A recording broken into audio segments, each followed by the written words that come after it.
Abantu benshi bamaze iminsi bari kumbaza ubusobanuro bw'utu dutara dukunze kwaka mu muhanda mu gihe cyane mugoroba ariko ku manywa tukaba tutaka. Ese dusobanura iki? Icyambere, niba ushaka kuvuga neza icyongereza kukiganira, igifaransa, igiswahili, igishinwa, ikidage n'icyesipanyol cyangwa se igiportugali, gana Skills Driving and Language School. Wige neza izi ndimi kandi kuzivuga no kuzandika. Ariko cyane ku bantu bakunda kuvuga icyongereza, kuvugira mu ruhame cyangwa mu rusange. Umwanya n'uyu. Telefoni 0789889781. Iyi telefone yibuke izakugira umumaro umwaka utaha. Niba nta n'amafaranga ufite nona izakugira umwaka utaha. Twigendere.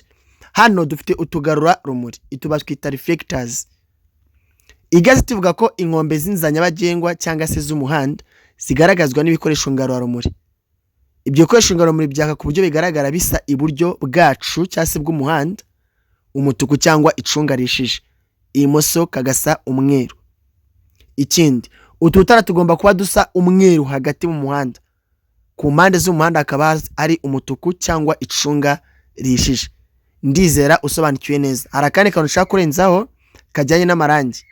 Nuvuga ngo imbibi ziri kumera z'ubwugiko bw'abanyamaguru ndetse n'ibindi bikoresho bigenewe gutuma hagenda mu muhanda nta muvundo zisigwa amarangi asa umuhondo ngarura rumuri. Dukorera Remera neza mu Giporoso hafi na Kamageni.